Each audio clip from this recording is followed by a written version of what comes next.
Even I can do that. Yep, this is a game, alright. Shadow of Memories, or Shadow of Destiny as it's called in North America, was initially released back on the PS2 in early 2001, later getting a port to PC a year later, alongside an Xbox port that only released in Europe. It was pretty well received based on its Metacritic score, and honestly, I don't get it. The first time I ever heard of this game was from the Super Gaming Brothers when they did a Let's Play of it years ago, and Doped up. It's a lot of salt. Time travel! it was certainly a trip. The game was developed by Konami and directed by Junko Kawato, who also did the writing, character designs, and even voiced a cat in game? Huh?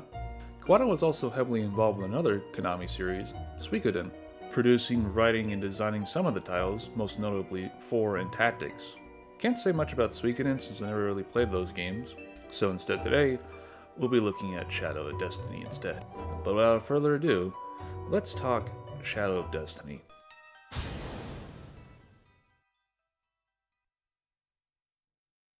This time around, and it'll entirely make sense by the end of it, we're going chapter by chapter for its story.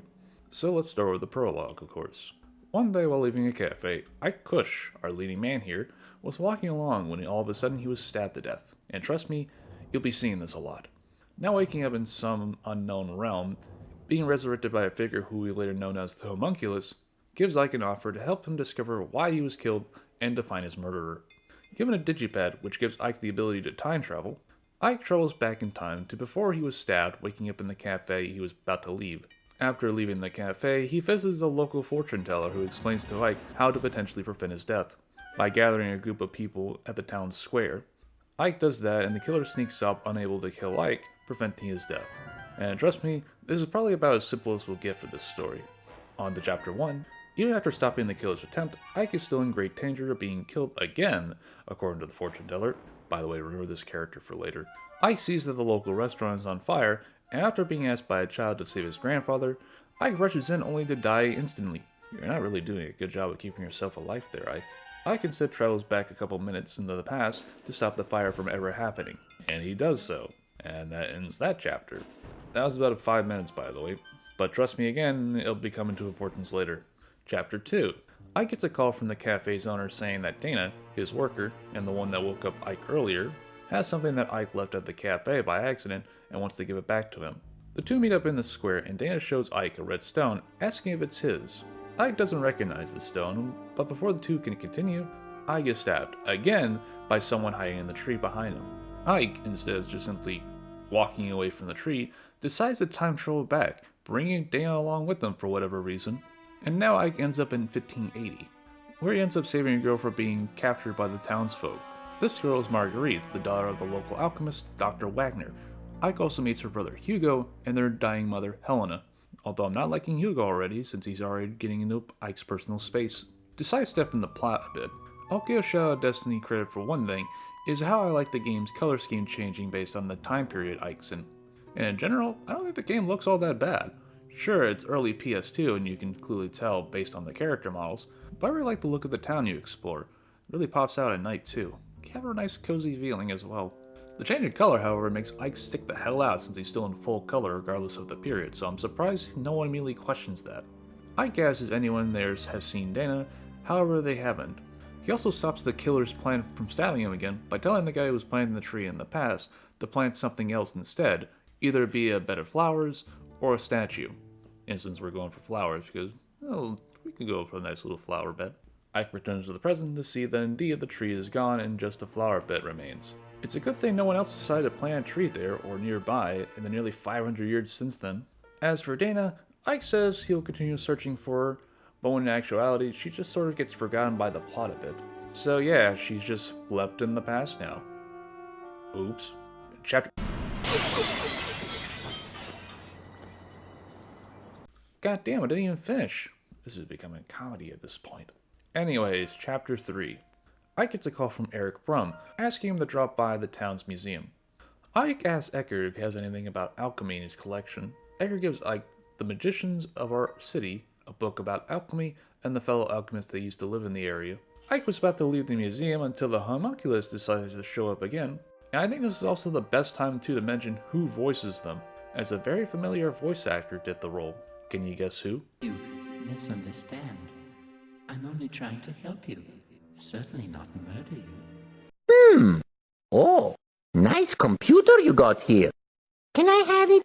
Yeah, Charles Martinet, the voice, or I should say now, the former voice of the famous Red Italian plumber, and his brother, and the other dudes.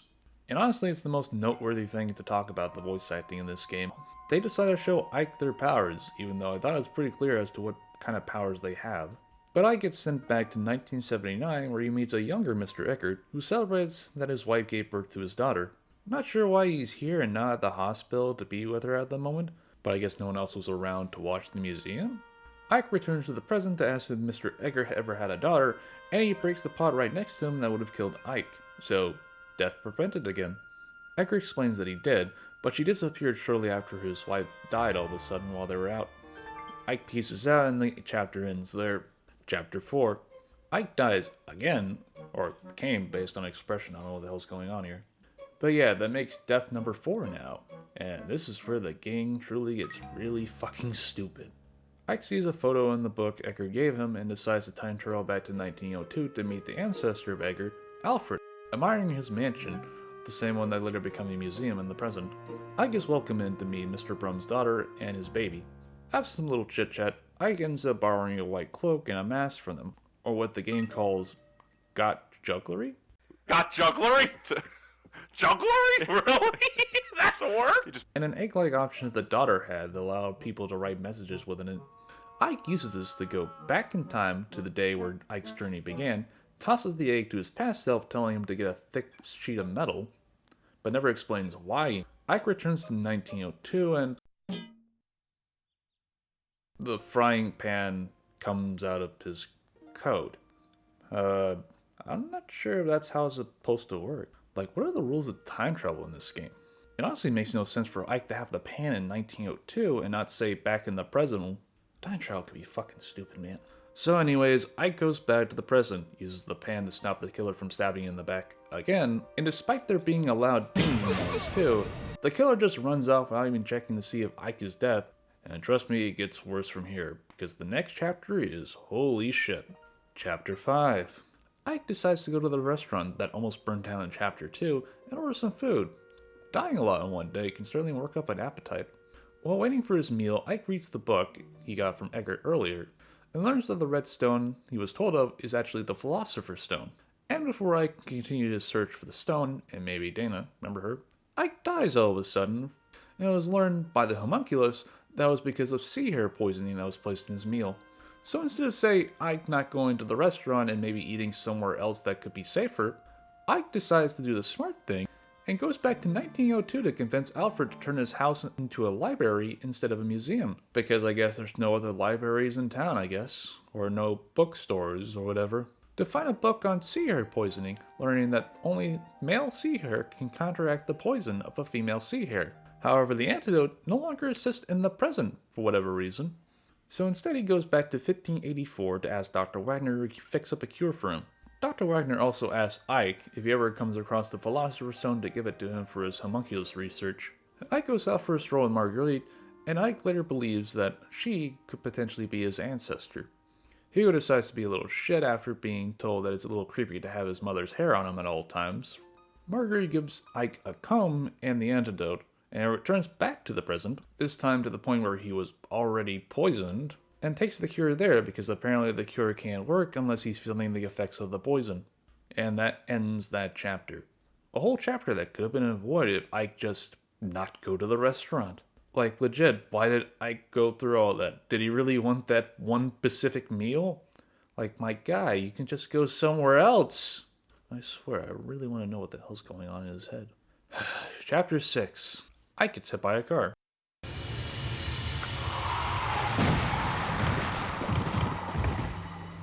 Yep, just like that. Ike goes back to 1980 to meet a filmmaker who asks Ike for movie ideas. Ike gives him the idea of a time travel murder mystery thriller. So, this game, I guess. The dude loves it and gives Ike a pocket watch as a token of his appreciation, and Ike just gets the hell out of there. I don't really blame him either. Also, better get cut of that royalties. Ike hears a gunshot and he sees the homunculus walking off with a baby. And to be more specific, Edgar's child. Ike decided to try and troll back a bit to stop Edgar's wife from getting shot and killed, but it doesn't end up working anyways as she just ignores Ike's suggestion, which I don't blame her really. Do you really trust a random dude who ran up to you one day? The same events happen and now Ike is considered a suspect by the locals who were at the scene of the crime. And Ike decides properly just to teleport the hell out of there. By the way, there were two people who approached Ike earlier during that scene, but don't get sucked up in the portal for whatever reason nor question it. Yet somehow Dayne did earlier. While time traveling back to the present, the homunculus shows up, asking Ike to not fight the fates of others and just to focus on his own. Which I have to ask though, why did the homunculus take the baby to begin with?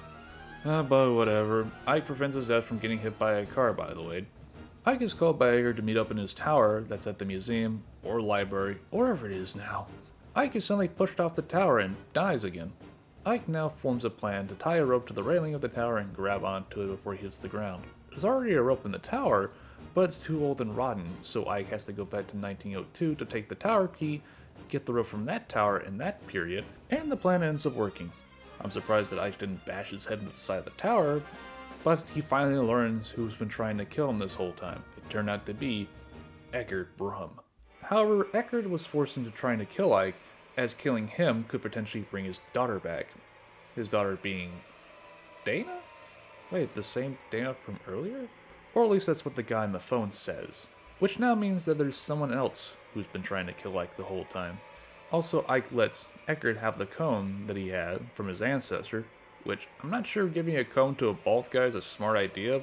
Ike leaves the office to find a portrait that's now there that looks to be Dayne, and she's seemingly holding the Philosopher's Stone, too. We're almost done, folks. Just one more chapter to go. Alright, Chapter 8, the final chapter. Oh yeah, I should ask about that picture.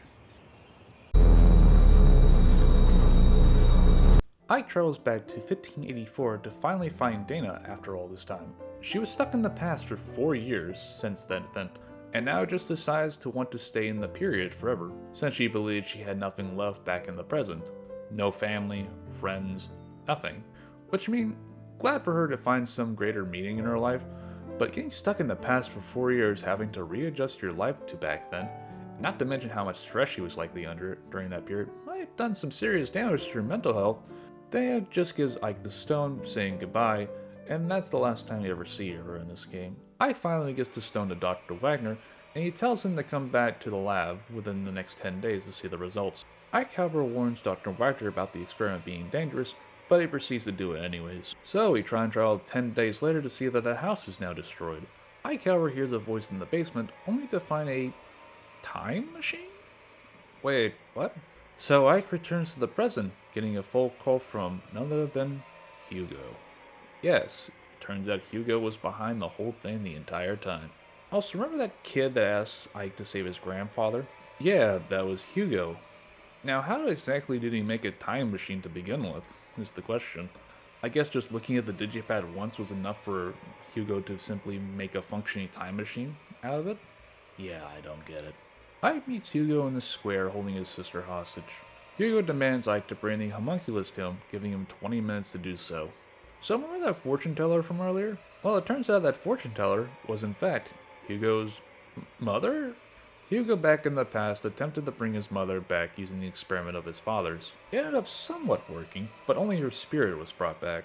Now she basically traveled through time till the day that Ike was able to communicate with her, since she was unable to do so with Hugo, for whatever reason. Even though you can clearly tell that Hugo did hear her in the past, the spirit tells Ike to bring Hugo to her, and despite his doubts, Hugo decides to go to his former home, somehow being able to hear his mother's voice now? I thought she said she couldn't. Oh, whatever. His mother decides to bury the place with Hugo inside, killing him in the process.